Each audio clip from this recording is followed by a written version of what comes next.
Here he goes again.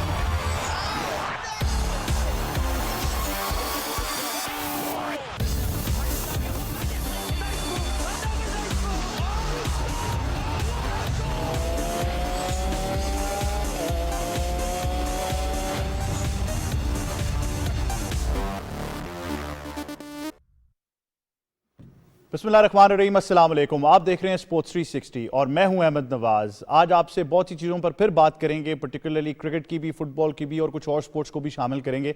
आपसे हमारे panel का जो है वो तारुफ कराता जब हमारे साथ स्टूडियोज़ में मौजूद हैं हमारी स्पोर्ट्स एक्सपर्ट और पाकिस्तान की साबिक कप्तान भी रही हैं सना मीर। अस्सलाम वालेकुम। वालेकुम अस्सलाम। क्या हाल है आपका? Thank you Ahmad. Good to have you on the show. और हमें हमारे लाहौर स्टूडियो से ज्वाइन कर रहे हैं हमारे स्पोर्ट्स एनालिस्ट हसन चीमा। हसन, अस्सलाम वालेकुम, कैसे हैं आप? वालेकुम सलाम, फीलिंग गुड यार। Good to have you on the show Hasan. Lineup आपको बताते हैं एक बार कि आज हम क्या डिस्कस करें। सबसे पहले आपसे बात करेंगे पीसीबी के अवार्ड्स के लिए जो नॉमिनेशन सामने आए हैं, जो बहुत से प्लेयर्स जो हैं वो नामजद हुए हैं डिफरेंट कैटेगरीज में, जिसमें हमारे पास ODI cricketer of the year है, test cricketer of the year है, T20 cricketer of the year है, women's cricketer of the year है। तो बहुत से अवार्ड्स हैं, इनमें हमने बहुत सी नॉमिनेशन देखी हैं, इनको भी हम डिस्कस करेंगे। और हम हमेशा बात करते हैं कि ये चीज़ें इंकरेजमेंट होती हैं प्लेयर्स की पर्सनल डेवलपमेंट के लिए भी, जहाँ पर वो ऐसा कोई अवार्ड होता है जहाँ पर उनकी एक कंट्रीब्यूशन को रिकग्नाइज किया जाए, तो मेरे ख्याल से एक कॉन्फिडेंस बूस्टर तो ज़रूर होता है, बट इसके साथ साथ एक अच्छा प्लेटफॉर्म भी है जहाँ पर एक आप बार सेट कर देते हैं, जहाँ पर बाकी प्लेयर्स भी जो हैं वो ये चाहेंगे कि हम उस क्राइटेरिया को मीट करें। तो इस पर हम डिस्कस करेंगे। बहुत ज़बरदस्त नॉमिनेशंस हैं, कुछ जगहों पर जो कॉम्पिटिशन है वो बहुत टफ है। थर्सडे को हम देखेंगे कि जुमेरात को जो है वो ऐलान किया जाएगा जो भी इन कैटेगरीज में मुख्तलिफ जो हैं वो अवार्ड्स होंगे उनका। तो एक अच्छा स्टेप है डेफिनेटली, और हम इस पर थोड़ी सी बात करेंगे। इसके बाद हम आपसे बात करेंगे क्रिकेट की मजीद, और क्रिकेट में जब बात तो बहुत सी मुश्किलात हैं on end of the field. Quinton de Kock का रिटायरमेंट का ऐलान करना, कप्तानी का कुछ सर्टन ना होना, प्लेयर्स की अपनी कॉम्बिनेशन जो करेंगे। तो बात करेंगे बांग्लादेश और न्यूजीलैंड की, जिसमें न्यूजीलैंड की जो दूसरी इनिंग्स थी वो जारी थी, उनको कुछ रन्स की लीड थी और उनके 4 के 5 खिलाड़ी आउट थे। अगर आप उनकी पर्टिकुलरली बात करें तो बांग्लादेश ने बहुत ही आला बैटिंग की, 400 से ज़्यादा रन्स बना सके वो अपनी इनिंग्स में। तो हम यही बात कर रहे थे कल भी कि जिस तरह कि हम कह रहे थे कि इनको मुश्किलात होंगी जब ये बांग्लादेश से बाहर जाएंगे, तो उस हिसाब से तो उन्होंने हम सबको सरप्राइज़ किया। तो अच्छी क्रिकेट खेली है उन्होंने अभी तक, तो बहुत अच्छा लगा। उसके बाद हम प्रीमियर लीग एक्शन की बात कर लेंगे। फुटबॉल में फिर से करेंगे बीजिंग में जो विंटर ओलंपिक्स होनी है, और उसमें कुछ ही दिन बाकी हैं, और हमने यही देखा कि उसकी ओपनिंग सेरेमनी की भी रिहर्सल हुई। और डिसअपॉइंटिंग बात तो ज़रूर है, बट ऑब्वियसली कोविड कंसर्न्स हैं कि गैर मुल्की जो तमाशाई हैं उनको इजाज़त नहीं दी गई विंटर ओलंपिक्स को अटेंड करने की। बट ओवरऑल जब भी आप देखेंगे जो तैयारियां हैं, जिस तरह से चाइना ने इसको एडवर्टाइज़ किया है, जिस तरह से प्रेपरेशंस हैं, बहुत ही ज़बरदस्त किस्म की ओपनिंग सेरेमनी और बहुत ही ज़बरदस्त विंटर गेम्स की तरफ हम जा रहे हैं। तो इस पर भी हम थोड़ी सी बात करेंगे। क्रिकेट से शुरुआत करते हैं। जैसा कि मैंने कहा कि पीसीबी अवार्ड्स की जो है वो नॉमिनेशंस हुई हैं, और इस पर हम मज़ीद बात करेंगे हमारे एक्सपर्ट्स और एनालिस्ट से भी। तो सना, खुशाइन बात है, जैसा कि मैं हमेशा कहता हूँ, एक पर्सनल माइलस्टोन अगर आप अचीव करते हैं, लेकिन बहुत सी चीज़ों में बड़ा टफ कॉम्पिटिशन प्लेयर्स में नज़र आ रहा था। बिल्कुल। 2013 में if I am not wrong पहली दफ़ा पीसीबी अवार्ड्स हुए थे। ज़का अशरफ उस वक्त चेयरमैन थे। मेरे ख्याल से ये बहुत बीच में फिर कुछ अर्सा रुक गए, नहीं हुए ये अवार्ड्स, और बहुत ज़रूरी है कि इस तरह से रिकग्निशन खिलाड़ियों को मिले, ख़ास तौर पे तब जब क्योंकि कोविड की वजह से मुश्किल हालात में बबल्स में स्टे करना पड़ता है, और फिर ये परफॉर्मेंस और भी उनके लिए अहम हो जाती है। इसमें ज़रूरी ये होता है कि हम डोमेस्टिक इंटरनेशनल परफॉर्मेंसेस को डिफ्रेंशिएट करके उनकी रेटिंग्स करें। पिछली दफ़ा मुझे जो नज़र आया पिछले 1-2 दफ़ा से, वो ओवरऑल रन्स को एक्यूमुलेट कर देते हैं डोमेस्टिक और इंटरनेशनल मिला के, और फिर देखते हैं कौन से प्लेयर को अवार्ड मिलना चाहिए। तो ये इस क्राइटेरिया को थोड़ा सा और रिफाइन करने की ज़रूरत है। पर जो भी नॉमिनेट हुए हैं उन सबको बहुत बहुत मुबारक हो, और सभी मेरे लिए तो विनर्स हैं, पर एट द एंड जो भी जीतेगा ऑब्वियसली एक एक्स्ट्रा मोटिवेशन भी होती है और सपोर्ट भी मिलती है सब तरफ से। बिल्कुल, ये तो है कि एक इंकरेजमेंट है और बहुत ज़बरदस्त है प्लेयर्स की, जैसा कि हमने कहा पर्सनल डेवलपमेंट के लिए भी, और उनके पर्सनल माइलस्टोन्स भी रिकग्नाइज होते हैं। तो हसन, आप क्या ऐड करना चाहेंगे इन पीसीबी अवार्ड्स पर? और पर्टिकुलरली अगर हम देखें तो शाहीन शाह अफरीदी मुख्तलिफ कैटेगरीज में नामजद हैं, तो उन्होंने तो वाकई इस साल अपना मार्क बनाया और डिफरेंट कैटेगरीज में।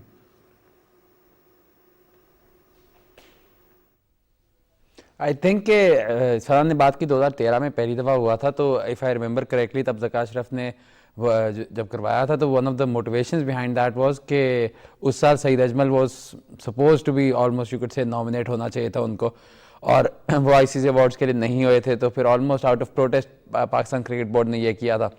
उसके बाद आई थिंक 2016 या 17 में अगली दफ़ा हुए थे। और इस तरह मतलब कि इट्स नॉट लाइक कि जब आप फॉर इंस्टेंस क्रिकेट ऑस्ट्रेलिया की बात करें तो उनको आयरन बॉर्डर मेडल हर साल हर सीज़न के एंड पे वो करते हैं, या आप इंग्लैंड की बात करें तो PCA के जो अवार्ड्स होते हैं एंड ऑफ द सीज़न वो होते हैं एक सॉरी एक मतलब ट्रेडिशन बना हुआ है, एक एंड ऑफ द सीज़न एक आपको पता होता है कि किस तरह करना है। हमारे यहाँ तो मतलब आप अपने हीरोज़ को या अपने प्लेयर्स को या अपने रिप्रेजेंटेटिव्स को सेलिब्रेट करने की इस तरह की आदत नहीं है। तो जब भी ये अवार्ड्स होते हैं तो आई ऑलवेज होप कि यहाँ से आपका कोई एटलीस्ट एक प्रोसेस शुरू हो जाए, एटलीस्ट यहाँ से आप ये कह सकते हैं कि ये एक बिगिनिंग हो। लेकिन I think this is the third time ये बिगिनिंग हो रही है, तो after a while you sort of get used to it. As far as the awards are concerned तो उस पर यही है कि एक तो आपको ऑब्वियस दिखाई देता है कि शाहीन और रिजवान की जो ICC cricketer of the year पे ना होना, मतलब T20 और फॉर्मेट क्रिकेटर्स पे हुआ है, but like for instance test cricketer of the year पे ना होना was one of the reasons behind that. I think it's pretty obvious कि आपके कौन होंगे, मतलब आपका T20 का cricketer of the year obviously is Rizwan. ODI का I would think it would be between Babar and Fakhar. जो देखना होगा वो आपकी जो इम्पैक्टफुल परफॉर्मेंस का अवार्ड है वो देखना होगा।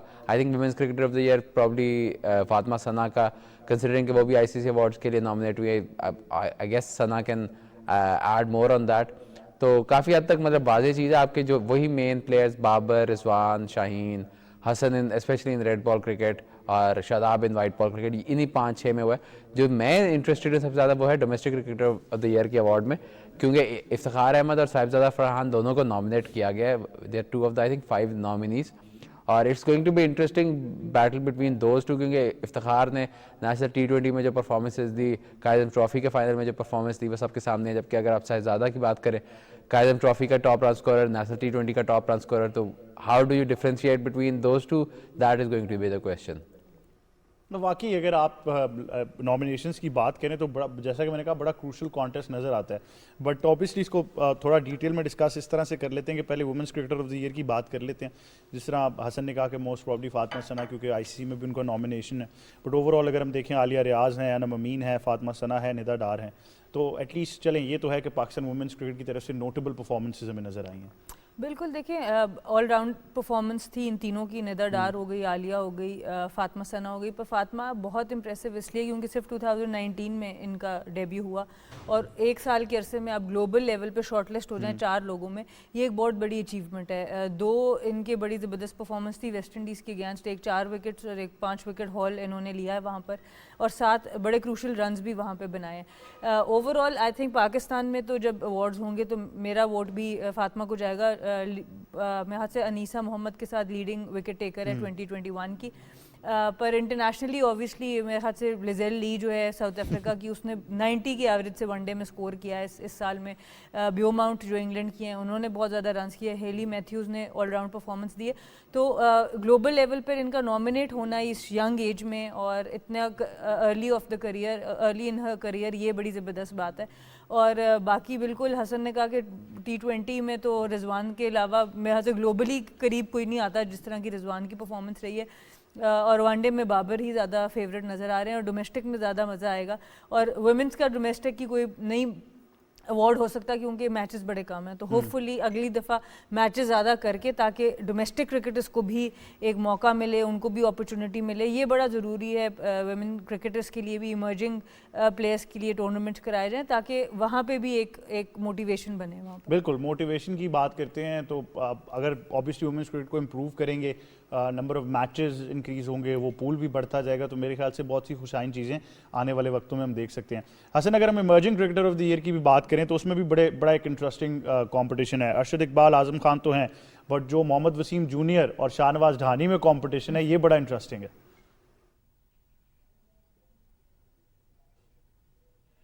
हाँ, इंटरेस्टिंग तो है, बट आई थिंक मतलब इवन दो वसीम हमारी टीम के साथ इस्लामाबाद के साथ है, he's been with us almost, जब वो 3 फर्स्ट क्लास मैच खेला हुआ था, 2 फर्स्ट क्लास मैच बल्कि खेला हुआ था, तब से हमारे साथ है।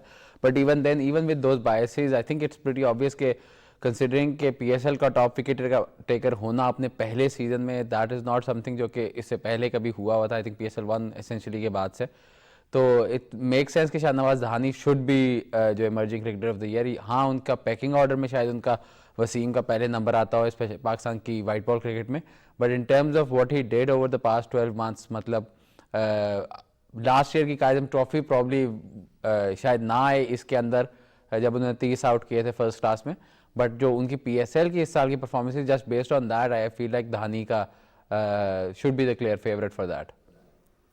बड़ा इंटरेस्टिंग है उनका कैरेक्टर भी सना, और जो ग्रोथ उन्होंने अभी तक किया पाकिस्तान क्रिकेट में, बहुत अरसे बाद आपको एक ऐसा कैरेक्टर मिला जो खेलना भी इंजॉय कर रहा है और ऑफ द फील्ड एक्टिविटीज़ भी, मतलब जो शायद अगर आपको ड्रेसिंग रूम एनवायरनमेंट आप इंजॉय कर रहे हैं, अगर आपने as a 12th man assist करना है टीम को, उसमें आप इंजॉय कर रहे हैं, तो उनके इर्द गिर्द हमेशा आपको पॉजिटिव एनर्जी नजर आएगी। बिल्कुल, बहुत ज़बरदस्त कैरेक्टर है। और हसन जब बात कर रहे हैं ना कि बैटिंग ऑर्डर उनका नीचे है, तो मैं सिर्फ इमेजिन करी थी कि धानी पैडअप होके हेलमेट पहन के आएगा तो कैसे बैटिंग करेगा, क्योंकि मैंने कम से कम उनको बैटिंग करते नहीं देखा।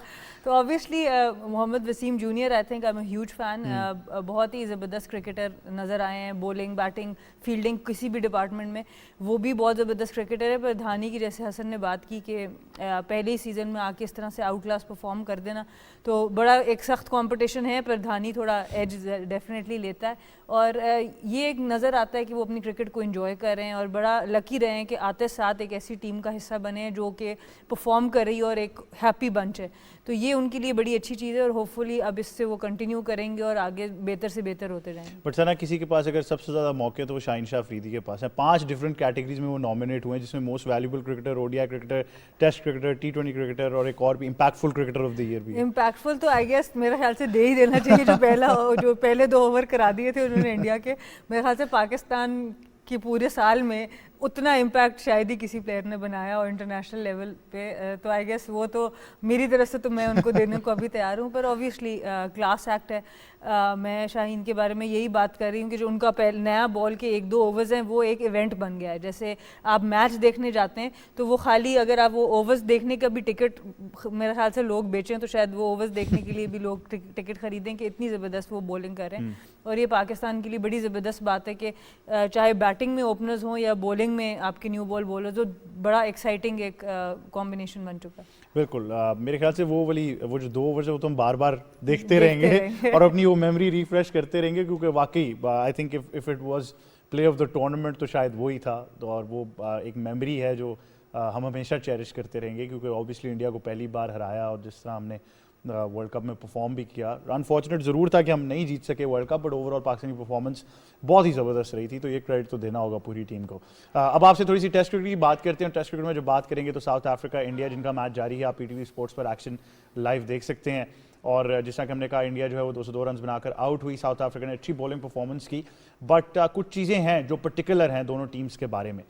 हसन, आपसे क्योंकि मेरी पहले बात नहीं हो सकी इस बारे में, तो सबसे पहले तो हमें पता है कि कोहली क्योंकि ये मैच नहीं खेल रहे ड्यू टू एन इंजरी निगल, लेकिन मैंने कल सना से भी सवाल किया था कि अजिंक्य रहाणे आपके बड़े सक्सेसफुल कप्तान रहे थे ऑस्ट्रेलिया में इंडिया के लिए, लेकिन वो उन्होंने किया ये कि although Rahane still with the team, they opted for KL Rahul as a captain. तो आपको इसके पीछे क्या रीजन नजर आती है? I think it's pretty obvious इसके पीछे रीजन क्या है कि एवेंचुअली लाइक बिकॉज रोहित और Kohli and Rahane are all pretty much in their mid 30s now, तो अगला उन्होंने जब अपना कप्तान तैयार करना है। आई थिंक अभी मैं T10 पे भी था तो बात हो रही थी कि 2023 के वर्ल्ड कप के बाद शायद कोहली रिटायर हो जाए, या रोहित भी इज मतलब कि I think 33-34 right now. Rahul इनसे थोड़े कुछ साल छोटे हैं, तो इस वजह से अगर दरमियान में eventually I think Rishabh Pant कप्तान बनेंगे इंडिया के across all formats in like 5-6 साल में।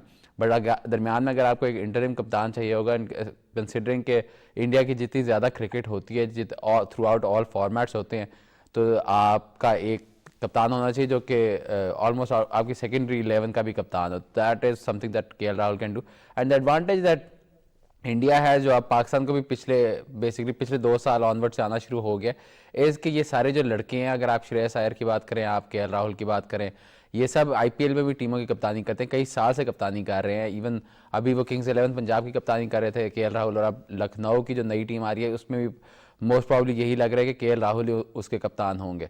तो he is some, it's not like कि वो ऐसे हैं कि बिल्कुल ही मतलब जिस तरह जब बाबर को पाकिस्तान ने कप्तान बनाया था कि didn't have any experience in under 19 cricket कप्तानी का, ही इज समवन जिसने डोमेस्टिक लेवल पे IPL लेवल पे रेगुलरली कप्तानी की हुई है। तो with all that in mind it obviously made sense कि अभी के लिए वो उसी को कप्तान बनाएंगे। The interesting thing for me was कि जब इन्होंने अपनी वनडे स्क्वाड जब अनाउंस किया तो Jasprit Bumrah was their vice captain, which मतलब I don't think probably since Kapil Dev कभी कोई भी इंडिया का फास्ट बॉलर रहा है इन अथॉरिटी वाला रोल, और उसकी एक वजह ये भी रही है कि उनके पास इतने ज़्यादा बैट्समैन रहे हैं, उन्हीं के दरमियान में लीडर्स का रहा है। जो दरमियान में एक बॉलर कप्तान बना भी था वो भी अनिल कुंबले थे। तो अब बुमराह को मे बी इस रोल के लिए भी शायद ग्रूम किया जा रहा हो, बट इट में इंडिया के केस में it does not surprise me, क्योंकि रहाने थे कप्तान, या दरमियान में रोहित भी कई सीरीज़ में उन्होंने कप्तानी किया। आई थिंक एशिया कप एक था दरमियान में जिसमें रोहित कप्तानी कर रहे थे, वो 2018 वाला। सिमिलरली अब अगर राहुल कर रहे हैं, क्योंकि इंडिया का जो बेसिक स्टाइल ऑफ प्ले है, जो उनका जिसको कहते हैं ब्रांड ऑफ क्रिकेट, वो काफ़ी स्टेबल हो गया हुआ है। वो अपने फास्ट बॉलर से किस तरह से अटैक करते हैं, फास्ट बॉलर उनके डिसिप्लिन और मतलब कि स्किल पे रिलाई करते हैं, और उनकी इट्स अबाउट प्लानिंग जिससे वो अगली टीमों को हराते हैं। ऑस्ट्रेलिया को भी हराया, उन्होंने इंग्लैंड को भी हराया, अब मोस्ट प्रॉब्ली साउथ अफ्रीका से भी वो सीरीज जीत जाएंगे। एंड द फैक्ट कि विद इन 13-14 महीने में आप साउथ अफ्रीका, इंग्लैंड और ऑस्ट्रेलिया तीनों जगह जाके जीतो, and none of it is a surprise, maybe Australia वाला आखिरी test aside, is a testament to just how strong this Indian batting unit, but this entire Indian generation is. बिल्कुल, ये तो एग्री करना पड़ेगा। और सना आप भी आपने क्योंकि उनकी वुमेन्स क्रिकेटर्स को भी देखा होगा, अगर हम उनके ख़ास तौर पर अगर उनके मेल क्रिकेटर्स की बात करें तो ग्रूम उनको किया जाता है शुरू से ही कि उन्होंने बड़े लेवल पर कैसे परफॉर्म करना है, but not as a player, और एक वो कप्तानी वाली एज अ लीडर भी हमने ये सोच देखी है। अगर आप वुमेन साइड पर भी बात कर लें तो जितनी mentally strong Mithali Raj as a captain थी, आई थिंक पूरी दुनिया के लिए बड़ी अच्छी एग्जाम्पल थी कि एशिया के अंदर से जो है वो इतनी डोमिनेंट कप्तान हमें नजर आई। बिल्कुल, आई थिंक इंडिया की जो एक अच्छी चीज़ हम देख सकते हैं और उसको समझ सकते हैं, वो कंसिस्टेंट रहते हैं अपने कप्तानों के साथ भी और अपनी सिलेक्शन पॉलिसीज़ के साथ भी।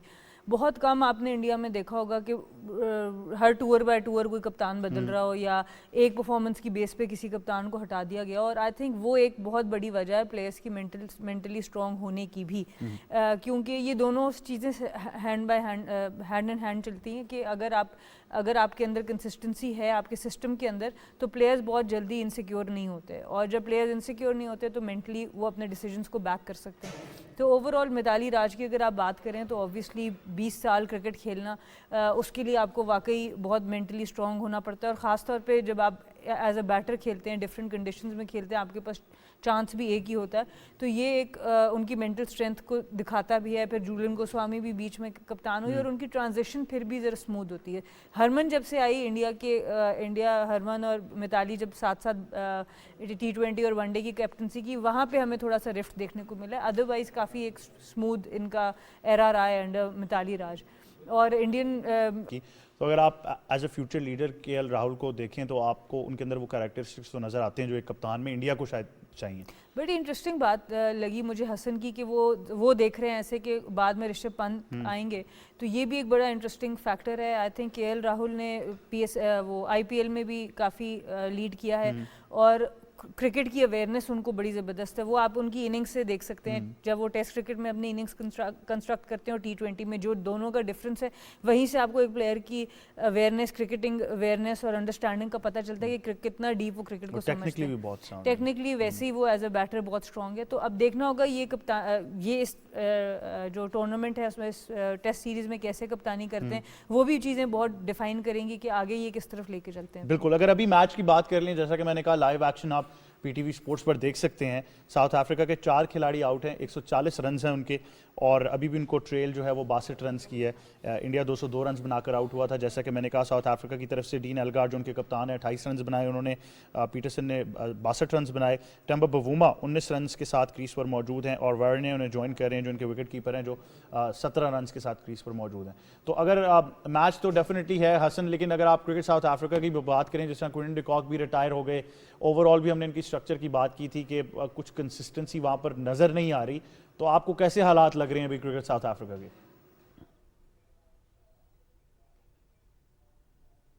देखें, जहाँ तक हालात की बात है वो तो ये काफ़ी हद तक मतलब एक रेकनिंग थी जो क्रिकेट साउथ अफ्रीका के ऊपर आनी थी, क्योंकि पाकिस्तान और आयरलैंड को छोड़ के सबसे कम जो मतलब जो सेंट्रल कॉन्ट्रैक्ट होता है वो श्रीलंका और साउथ अफ्रीका का तकरीबन बराबर का होता है। दिस इज़ मतलब 2017-18 की मैं बात करूँ। पाकिस्तान वाले तो खैर हम तो प्लेयर्स को फुकरा रख के भी खिला लेंगे उनको, मुहिब्बुल वतनी के बेसिकली उसके ऊपर हम रख सकते हैं।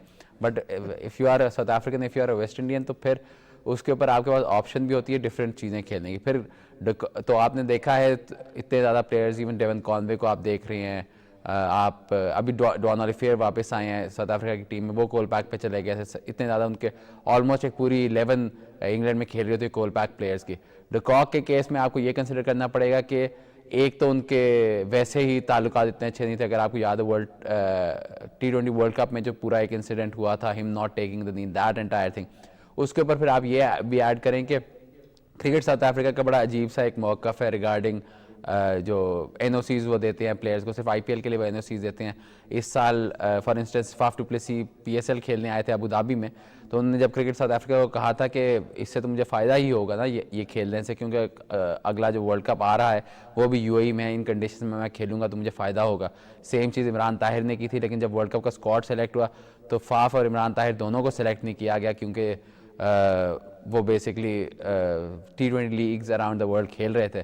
तो इस सिचुएशन में आपके प्लेयर्स के साथ हमने ऑलरेडी वेस्ट इंडीज़ में देखा, और वेस्ट इंडीज़ को भी 6-7 साल लगे ये रियलाइज़ करने में कि आपको एक इक्वालिटी वाला प्लेयर्स और बोर्ड के दरमियान में एक बराबरी होनी चाहिए, तभी आप सक्सीड कर सकते हो। क्योंकि अब वो ज़माने गए, पूरी जो 20वीं सदी आपने जिस तरह गुजारी थी कि बोर्ड ऑलमोस्ट प्लेयर्स को का एम्प्लॉयर हो के या उसको सबॉर्डिनेट रख के काम चलाया जाता था, उस तरह अब नहीं काम हो सकता। आपने वेस्ट इंडीज़ में भी देखा, इंग्लैंड में दरमियान में थोड़ा सा मसला आया था केविन पीटरसन के बाद, बट आहिस्ता आहिस्ता अब आप देखते हैं तो इंग्लैंड का बोर्ड जो है अपने प्लेयर्स को अलाउ करता है कि आपने कहाँ जाके खेलना है। PSL सारे जाके खेलते हैं, बिग बैश सारे जाके खेलते हैं, अपनी कमाई भी रख सकते हैं। क्रिकेट साउथ अफ्रीका को और कुछ नहीं तो जो साउथ अफ्रीका की रग्बी यूनियन है उसी से सीखना चाहिए। उनका पहले एक सिस्टम होता था कि अगर आप साउथ अफ्रीका में रग्बी खेल रहे हैं डोमेस्टिक, तो सिर्फ उस केस में आप नेशनल टीम के लिए एलिजिबल होंगे, जबकि साउथ अफ्रीका में, जापान और फ्रांस में साउथ अफ्रीका से बहुत ज़्यादा पैसे पे डोमेस्टिक रग्बी खेली जाती थी। इवेंचुअली तंग आके, क्योंकि उनके भी बेस्ट प्लेयर्स जो हैं वो फ्रांस और जापान जाके खेल रहे थे, तो इस वजह से रग्बी साउथ अफ्रीका को ये करना पड़ा कि आप कहीं भी डोमेस्टिक रग्बी खेल रहे हो आप एलिजिबल होंगे साउथ अफ्रीका की नेशनल टीम जो स्प्रिंग बॉक्स है उसके लिए। और जब उनने वो रूल चेंज किया तो उसके बाद वो वर्ल्ड कप जीत गए। तो ये चीज़ क्रिकेट साउथ अफ्रीका को रियलाइज़ करनी है, but at the same time cricket south Africa isn't, मतलब उनका जो ट्रैक रिकॉर्ड है, आप अगर कोटा सिस्टम के बारे में देखें, जिस तरह से उनके सिस्टमैटिक चेंजेस के बारे में देखें, उनके जो प्लेयर के साथ उनकी रिलेशनशिप रही हो, किसी भी सूरत हाल में देखें, उन्होंने जब अपनी लीग लॉन्च करने की कोशिश की थी, हमजानसी पहली दफ़ा लॉन्च करने की कोशिश की थी, वो भी नहीं हुई। तो this is not a board जो इतना कामयाब कदम लेता रहता है, और इट्स नॉट अ बोर्ड जो कि जिसका इतना ज़्यादा कोई सक्सेस का ट्रैक रिकॉर्ड है। तो बोर्ड का भी एक तरफ तो मतलब क्वेश्चन करूंगा, but at the same time de Kock की भी बात है कि किसी ने पॉइंट आउट किया था कि जब जिस एज पे डिकॉक रिटायर हो रहे हैं उस एज पे माइक हसी ने एक मैच भी नहीं खेला हुआ था और एडम गिलक्रिस्ट ने 10 टेस्ट मैच खेले हुए थे। तो इट्स ऑल्सो लाइक कि he needed to step up, he was suppose to be the leader. जब जो AB de Villiers, Graeme Smith, Hashim Amla वाली पूरी जनरेशन चली गई, तो जो अगली जनरेशन आ रही थी उसके leaders were suppose to be de Kock and Rabada has stood up, और 200+ टेस्ट विकेटें हो गई हैं, and he is performing the way. अभी भी कल भी उन्होंने 3 आउट किए थे, तो वो तो एटलीस्ट परफॉर्म कर रहे हैं। बट डिकॉक की आप परफॉर्मेंसेज आपके सामने हैं, it's not like he is lived up to his billing या lived up to his talent in red ball cricket basically.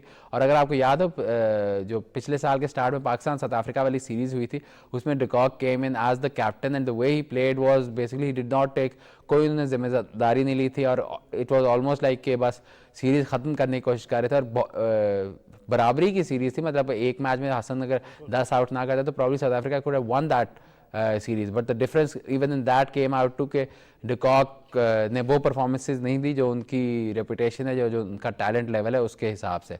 तो ही हैज़ बिन समवन जो पिछले 12-18 महीने से उनके टीम के साथ या बोर्ड के साथ वो ताल्लुकात नहीं है जो एक सीनियर प्लेयर के होने चाहिए। तो this coming in is not really a surprise for me. Really not a surprise Indeed, but obviously problems अगर इसी तरह रहे तो काफ़ी मुश्किलात हो सकती हैं आगे भी साउथ अफ्रीका को, इनको सोचना पड़ेगा, क्योंकि obviously they have been a good quality side over the past years, तो ये प्रॉब्लम्स तो रहेंगी। बट बड़ी इंटरेस्टिंग बात हसन ने की कि हुब्बुल वतनी के जज्बे से हम लोग खिला लेते हैं। आप लोगों ने भी जब शुरू किया था तो वही जज्बा था, मुझे पता है, जिस तरह से डेली अलाउंसेज और जो आप लोगों को फैसिलिटीज़ थी। बट ओवरऑल एक और टेस्ट मैच जो मेरे लिए बड़ा सरप्राइजिंग जो मुझे लग रहा है, क्योंकि अगर डे 5 पर बांग्लादेश 5 विकेट्स और लेने में कामयाब हो जाती है तो they actually have a chance of winning the test match. New Zealand leads by 17 runs, 5 खिलाड़ी उनके आउट हैं, रॉस टेलर और रविंद्रा क्रीज पर मौजूद हैं। पहले तो मैं पहली बात का जवाब जी, जरूर जी, जी, दूंगी, जी, उस पर बिल्कुल। मैं लीव नहीं करूंगी कि ऑब्वियसली अभी भी बहुत सी लड़कियां उबल वतनी के जज्बे जज्बे से से खेल खेल रही रहे हैं, सिवाय एक दो जो टॉप कॉन्ट्रैक्ट पे है, मेरे ख्याल से बाकी सब हुबल वतनी पे ही खेल रहे हैं। जहाँ तक बात है बांग्लादेश के टेस्ट की, तो बहुत सरप्राइज़ किया बांग्लादेश ने। हम कल भी ये बात कर रहे थे कि बहुत उन पर टैग करते थे कि वर्ल्ड कप में इसीलिए परफॉर्मेंस नहीं हुई क्योंकि वर्ल्ड कप से पहले न्यूजीलैंड ऑस्ट्रेलिया को अपने पिचेस पे अपनी तरह की क्रिकेट खिला के तो जीत गए और अपनी मर्जी की पिचेस बनाई, पर अब न्यूजीलैंड को जो फाइट दे रहे हैं न्यूजीलैंड में जाके, ये मेरे ख्याल से बहुत ही पॉजिटिव चीज़ है बांग्लादेश क्रिकेट के लिए। और जिस तरह की परफॉर्मेंसेस नज़र आ रही हैं, इबादत हुसैन का जो स्पेल था कल वो बड़ा ज़बरदस्त नज़र आया। न्यूजीलैंड को न्यूजीलैंड में लीड देना पहली इनिंग्स में, ये बहुत कम मैंने देखा है कि एशियन कंट्रीज़ जाके वहाँ पे कर सकें। तो आई थिंक बहुत ही पॉजिटिव साइन है बांग्लादेश क्रिकेट के लिए। और फाइनली जो हम समझना चाह रहे थे कि ये क्या टीम बनाने की कोशिश करें, एटलीस्ट कुछ तो हमें नज़र आ रहा है कि कुछ तो लोग प्लानिंग है कोई, हाँ। वहाँ पे जिस तरह हसन डीकॉक के बारे में कह रहा है कि वो नहीं स्टैंड अप कर रहे टू द एक्सपेक्टेशन, तो एटलीस्ट कुछ प्लेयर्स ने वहाँ पे रिस्पॉन्सिबिलिटी ली और वो कोई प्राइड है उनके अंदर कि वो जो भी पिछले 3-4 महीने उनके बहुत ख़राब गुजरे हैं उसको थोड़ा सा वो रीडू करना चाह रहे हैं। तो हसन, आप इम्प्रेस हुए हैं बांग्लादेश की परफॉर्मेंस से? अगर वो डे 5 पर रॉस टेलर को आउट कर लेते हैं तो उसके बाद तो उनके पास बाकायदा चांस है टेस्ट मैच जीतने का।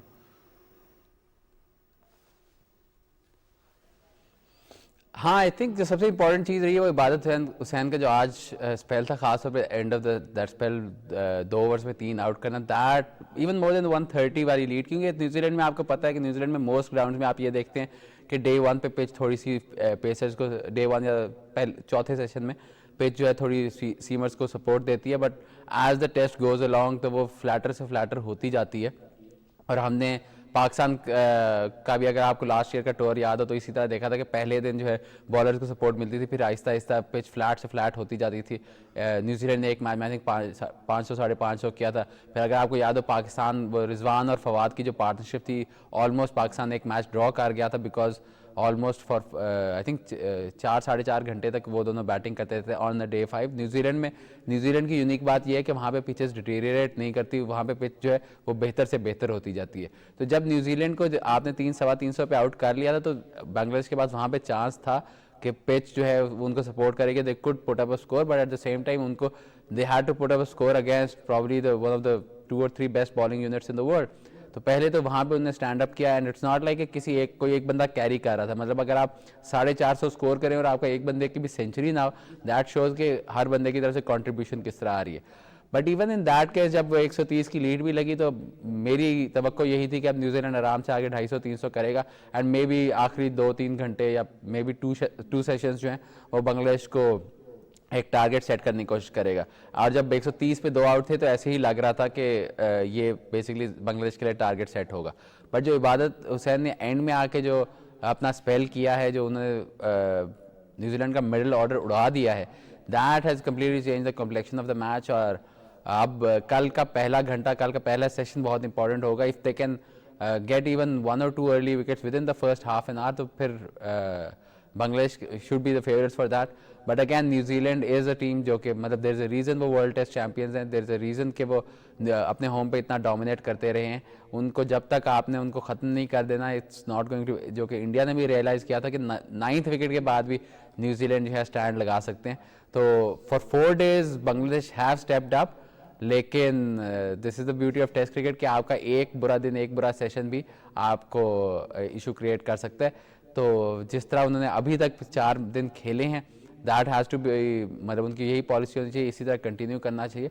And this is also sort of like कि this is a reminder of कि हम कई दफ़ा पाकिस्तान में रह के बात करते हैं कि जिम्बाब्वे तो चले नहीं, बट लाइक बांग्लादेश की बात करें, श्रीलंका की बात करें, पाकिस्तान में बात होती है कि ये छोटी टीम है, इनको हराने में क्या इतना मुसीबत है। बट आप इस तरह के मैच में आप देखें, या श्रीलंका जब साउथ अफ्रीका जाके 2-0 सीरीज जीते थे, वो अगर आप याद करें, टेस्ट क्रिकेट का की खास बात ये है कि इतनी एक्सटेंडेड पीरियड पे होती है कि कोई भी मैच रिगार्डलेस ऑफ आपकी क्या ऑपोजिशन है, you have to step up every single time. और अगर आप एक दिन या एक सेशन के लिए भी कंप्लेसेंट होंगे तो आपके खिलाफ भी इंटरनेशनल क्रिकेटर्स खेल रहे हैं जो किसी भी वक्त फ़ायदा उठा सकते हैं। And this is a reminder to everyone कि जब आप टेस्ट क्रिकेट की बात करें, जब आप हाईएस्ट लेवल की बात करें तो there is no such thing as an easy game.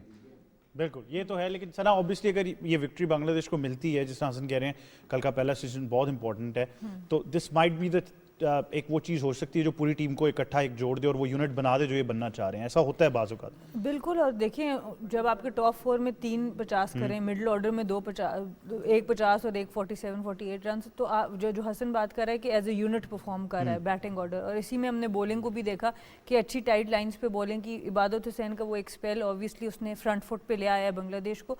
तो जब आप एज ए यूनिट परफॉर्म करते हैं, यही चीज़ नज़र नहीं आ रही थी T20 वर्ल्ड कप में जब हम इनको फॉलो कर रहे थे कि हर मैच में मैक्सिमम 1 या 2 लोग परफॉर्म 16 रन थे। तो 1 या 2 से आप मैच नहीं जीते। T20 क्रिकेट में कम से कम 4 लोगों का 5 लोगों का परफॉर्म करना जरूरी है। टेस्ट मैच में ऑब्वियसली 11 के 11 का परफॉर्म करना जरूरी है।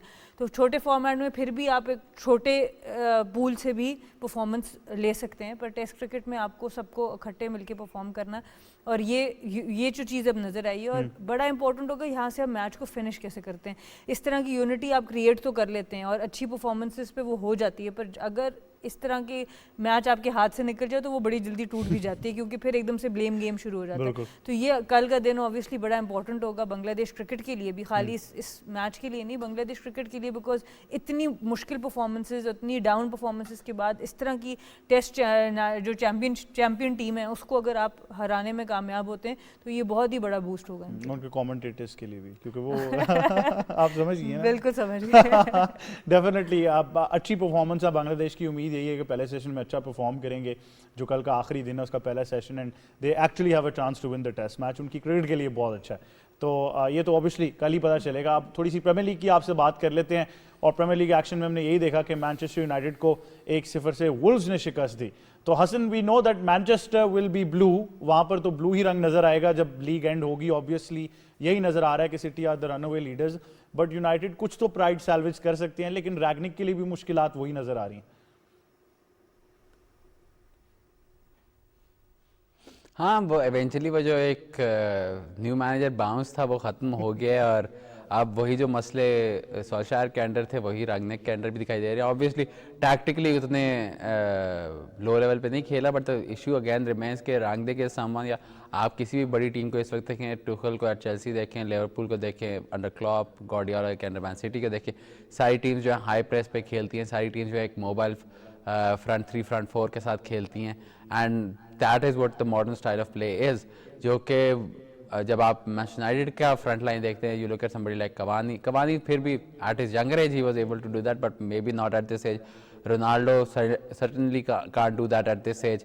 और वो जो एक डाइकॉटमी है, एक थोड़ा सा फ़र्क है उन दोनों के दरमियान में, कि जो वो करना चाहते हैं और जो उनका स्क्वाड है, they don't allow for the same thing, but at the same time this you have to remember कि हिस्ट्री में आज तक जितने भी स्क्वाड्स असेंबल हैं, this is the second most expensive squad ever.